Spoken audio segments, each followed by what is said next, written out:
Welcome back to VTK Photography. 7 Artisans கம்பெனியில் cine lens series ஒன்று புதுசாக இன்னைக்கு லான்ச் பண்ணியிருக்காங்க. இன்ஃபைனைட் அப்படிங்கிறது அந்த சீரீஸோடைய பேர்.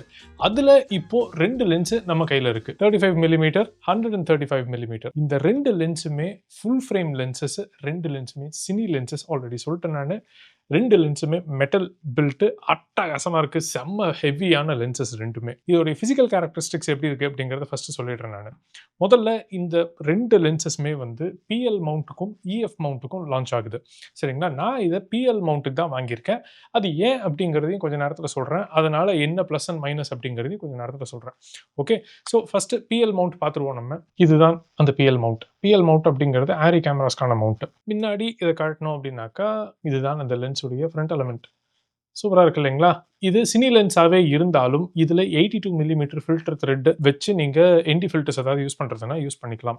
நல்ல விஷயம். ஸோ மேட் பாக்ஸ் தான் யூஸ் பண்ணணும் அப்படிங்கிற மாதிரி ஃபோர்ஸ் பண்ணாமல் த்ரெட்டின் என்டி ஃபில்டர்ஸே போட்டுக்க முடியும் அப்படிங்கிறது வந்து என்னை பொறுத்த வரைக்கும் ஒரு நல்ல அட்வான்டேஜ். ஏன்னா பட்ஜெட்டில் வாங்கும்போது எல்லாத்துக்குமே நம்ம செலவு பண்ணிட்டு இருக்க முடியாது. ஏற்கனவே காசு இல்லை அப்படிங்கிறதுனால தான் இந்த மாதிரி கம்மி விலையில் லென்சஸ் வாங்குகிறோம். அதுலேயும் போய் நான் மேட் பாக்ஸ் தான் வைக்கணும், அதில் போய் ஸ்கொயர் என்டி ஃபில்டர்ஸ் தான் போடணும் அப்படிங்கிற மாதிரிலாம் இருந்துச்சுனாக்கா அதெல்லாம் ரொம்ப காம்ப்ளிகேட் ஆகிட்டு போயிட்டே இருக்கும். அதனால த்ரெட்டின் என்டி ஃபில்டர்ஸ் கொடுத்துருக்கிறது என்னை பொறுத்த வரைக்கும் ஒரு நல்ல விஷயம். இந்த லென்ஸுடைய மேனுவல் ஃபோக்கஸ் ஸ்மூத்னஸ் எப்படி இருக்குது அப்படிங்கிறத பாருங்கள். அதே மாதிரி ஃபஸ்ட்டு த்ரோ எப்படி இருக்குங்கிறதையும் பார்த்துடலாங்களா? இந்த லென்ஸுடைய க்ளோசஸ்ட் ஃபோக்கஸிங் டிஸ்டன்ஸ் வந்து 1.1 feet. ஓகே, அதை வந்து இப்போது திருகுறோம் அப்படின்னாக்கா இவ்வளோ திருப்பணும். அப்போ தான் ஃபுல்லாக இன்ஃபினிட்டி வரைக்கும் போகும். ஸோ இவ்வளோ பெரிய ஃபோக்கஸ் த்ரோ இருக்குது. ஸோ மேனுவல் ஃபோக்கஸிங்க்கு ஆக்சுவலி ரொம்ப ரொம்ப நல்லா இருக்குது.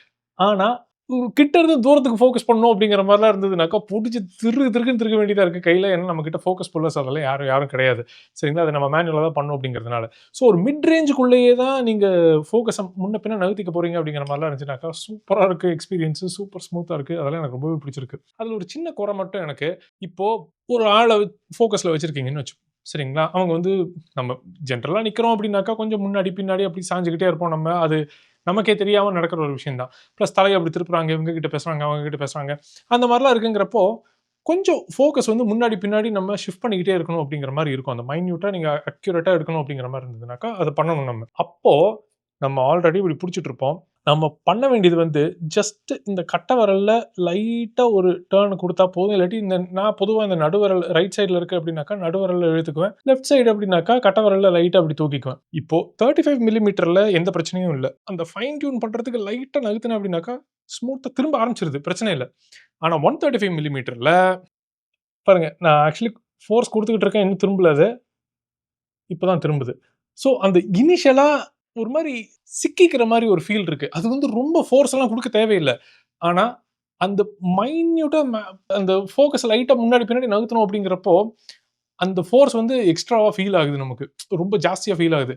இந்த லென்ஸில் அப்படி லைட்டாக தட்டினாலே அப்படியே லென்ஸு ஃபோக்கஸ் மாறுது அப்படிங்கிறப்போ இந்த லென்ஸில் வந்து கொஞ்சம் அப்படி திக்கி போகுது அப்படிங்கிறது சில நேரங்களில் கஷ்டமாக இருக்குது.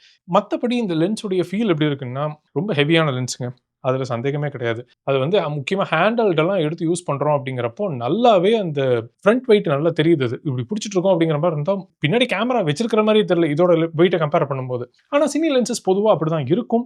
ஏன்னா இதெல்லாம் வந்து ஹேண்டல்டில் எடுக்கிறதுக்கு பெரும்பாலும் டிசைன் பண்ணின லென்சஸ் கிடையாது. இது ஃபர்ஸ்ட் ஆஃப் ஆல் இது ஒரு ஆள் வேலை செய்கிற மாதிரியான லென்ஸும் கிடையாது. அது வந்து வேறு டிபார்ட்மெண்ட். பட் நம்ம வந்து சின்ன சின்னதாக வெட்டிங்ஸ் எல்லாம் பண்ணிட்டு இருக்கோம். அதில் எப்படி இருக்குது அப்படிங்கிறத வேணால் நம்ம ஷேர் பண்ணிக்கலாம். நம்ம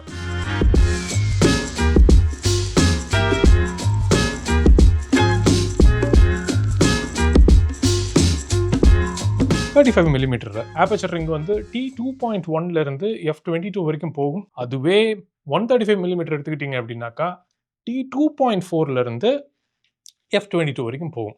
ஸோ இதுதான் ஆப்பர்ச்சர் ரேஞ்சு. இது 2 சினி லென்ஸு, 2 ஒரே சீரிஸ் லென்ஸ் அப்படிங்கிறதுனால என்னதான் லென்ஸோடைய சைஸ் வேறு வேறு மாதிரி இருந்தாலும் இது வந்து கரெக்டாக இந்த லென்ஸோட பல்லெல்லாம் வந்து கரெக்டாக அந்த கியர்லாம் வந்து கரெக்டாக அலைன் ஆகிருக்கு. சரிங்களா? அதெல்லாம் சூப்பர்.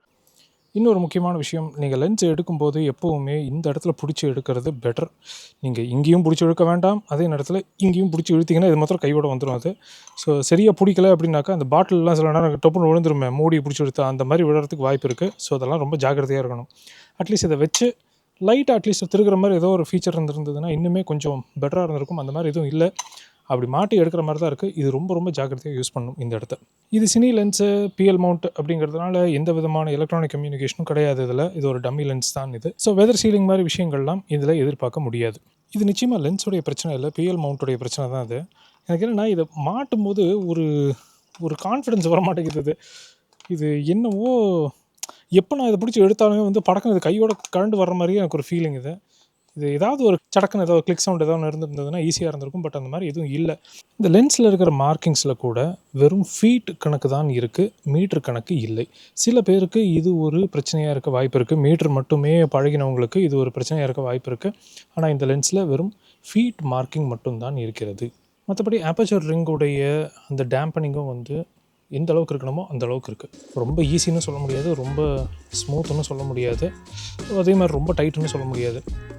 இப்போது இவ்வளோ நேரம் திருகியிருக்கேன் இல்லைங்களா, இத்தனை நேரம் திருகுனதில்லை.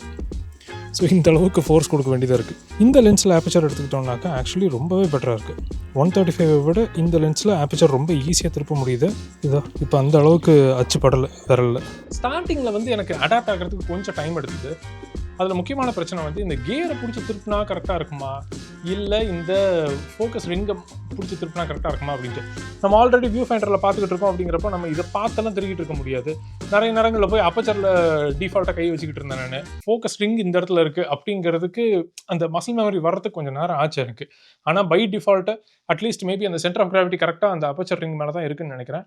அதனால அதை பிடிச்சதான் அதிகமாக திருக்கிட்டு இருந்தேன். ஏன்னா சப்போர்ட் அங்கே தான் ஜாஸ்தி கொடுத்துக்கிட்டு இருந்தோம் நம்ம. இந்த லென்ஸு மற்றபடி யூஸ் பண்ணுறதுக்கு எப்படி இருக்குது அப்படின்னா, இந்த ப்ரைஸ் ரேஞ்சுக்கு இந்த மாதிரியான ஒரு குவாலிட்டி சினி லென்ஸு நான் இது வரைக்கும் யூஸ் பண்ணினது கிடையாதுங்க. இந்த ப்ரைஸ் ரேஞ்சுக்கு சொல்கிறேன் நான். இந்த மாதிரி நிறைய சீப்பர் சினி லென்சஸ் நிறைய யூஸ் பண்ணியிருக்கேன். ஒவ்வொரு லென்சஸ் ஒவ்வொரு மாதிரி இருக்கும் கேரக்டர். ஆனால் இந்த லென்சஸ் நிஜமாவே ரொம்பவே நல்லா இருக்கு. ஷார்ப்னஸ் ரொம்ப ரொம்ப நல்லா இருக்கு. 4K எல்லாம் வந்து ரொம்ப அழகா ஈஸியாக ரிசால்வ் பண்ணுது. அதெல்லாம் பிரச்சனையே இல்லை. நான் 8K டெஸ்ட் பண்ணி பார்க்கல, என்கிட்ட அதுக்கு கேமரா இல்லை இப்போ. ஆனால் 4K ரொம்ப ஈஸியாக ஹேண்டில் பண்ணுது, ஒரு ப்ராப்ளமும் இல்லை. ஷார்ப்னஸும் பார்த்தீங்கன்னாக்கா அந்த எக்ஸ்ட்ராடினரி ஃபோட்டோகிராஃபி லென்ஸ் மாதிரி ஷார்ப் கிடையாது. இப்போ ஜி மாஸ்டர் லென்சஸோடைய ஷார்ப்னஸ் எதிர்பார்த்தீங்க அப்படின்னாக்கா இதில் இருக்காது. அது தேவையும் கிடையாது வீடியோக்கு. ஏன்னா அவ்வளோ ஷார்ப்பான வீடியோ வந்து பார்த்துக்கிட்டே இருக்க மாட்டோம் நம்ம. வீடியோக்குன்னு ஒரு ப்ளசன்ட் லுக் இருக்கணும், டீட்டெயில் இருக்கணும், கான்ட்ராஸ்ட் இருக்கணும், அதெல்லாம் ஓகே. ஆனால் ஷார்ப்னஸ் அப்படின்னு வரும்போது அது ஜென்ரலி மியூட்டடாக தான் இருக்கும். அது வந்து இந்த லென்ஸ்லையும் ரொம்ப நல்லா பண்ணியிருக்காங்க அப்படிங்கிறதுல எந்த குறையும் இல்லை எனக்கு. குரோமேட்டிக் ஆப்ரேஷன் மாதிரி விஷயங்கள் எடுத்துக்கிட்டாலும் ரெண்டு லென்ஸ்லையுமே செம்மையாக கண்ட்ரோல் பண்ணியிருக்காங்க. ஜாஸ்தி குரோமேட்டிக் ஆப்ரேஷன் நான் பார்க்கவே இல்லை. ஃப்ளாரிங், கோஸ்டிங் அந்த மாதிரி விஷயங்கள் எடுத்துக்கிட்டாலும், கோஸ்டிங் நான் பெருசாக டெஸ்ட் பண்ணல, அப்படி இருந்தாலும் பரவாயில்ல, எனக்கு அதை பற்றி பிரச்சனை இல்லை. ஃப்ளாரிங் டெஸ்ட் பண்ணும்போது சன்லைட் இப்போ டேரெக்டாக லென்ஸ்லேயே தான் படுது. கான்ட்ராஸ்ட் அப்படிங்கிறது இந்த அளவுக்கு லாஸ் இருக்கும். இது வந்து பொதுவாக எல்லா லென்ஸ்லேயுமே இருக்கிற ஒரு பிரச்சனை தான். ரொம்ப ரொம்ப எக்ஸ்பென்சிவான லென்ஸுக்கு போனால் தான் ஓரளவுக்கு கான்ட்ராஸ்ட் ரீட்டைன் பண்ண முடியும். பட் இது ரொம்ப எக்ஸ்ட்ரீமான ஒரு எக்ஸாம்பிள்.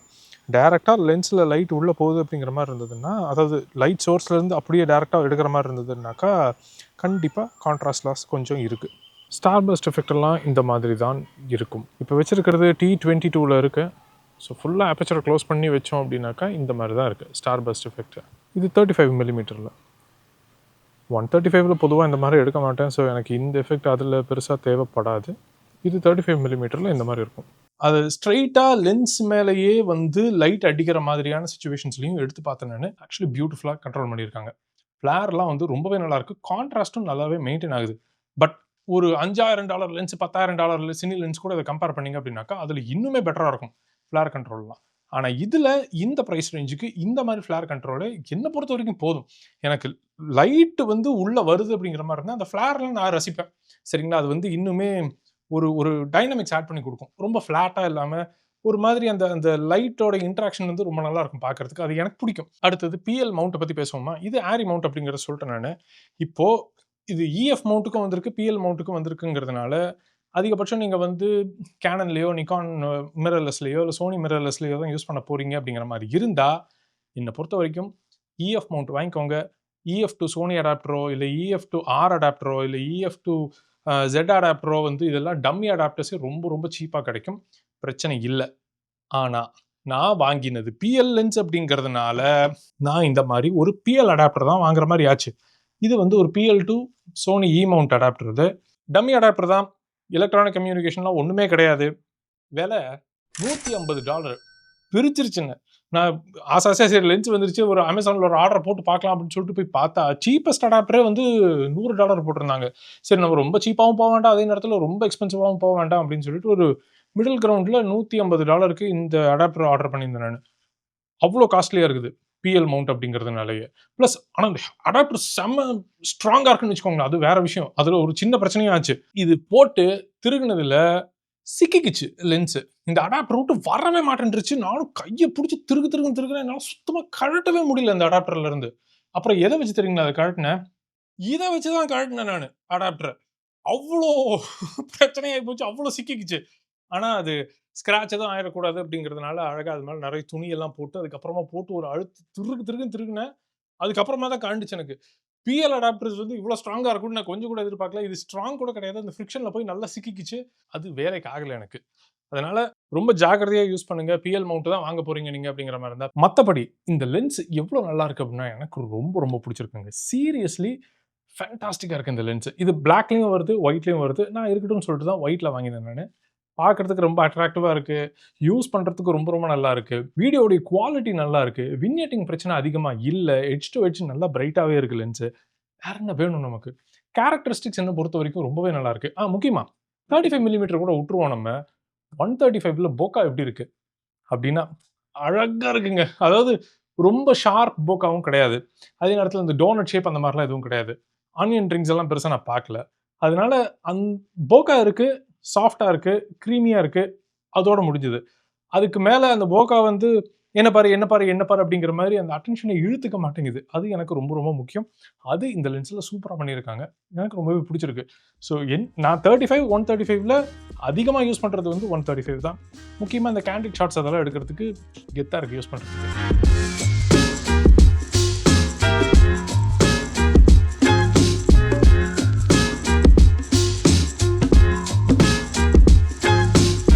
எனிவே உங்களுக்கு இந்த வீடியோ கொஞ்சமா ஹெல்ப்ஃபுல்லா இருந்திருக்கும்னு நினைக்கிறேன். உங்கள நான் அடுத்த வீடியோல மீட் பண்றது வரைக்கும் பாய்.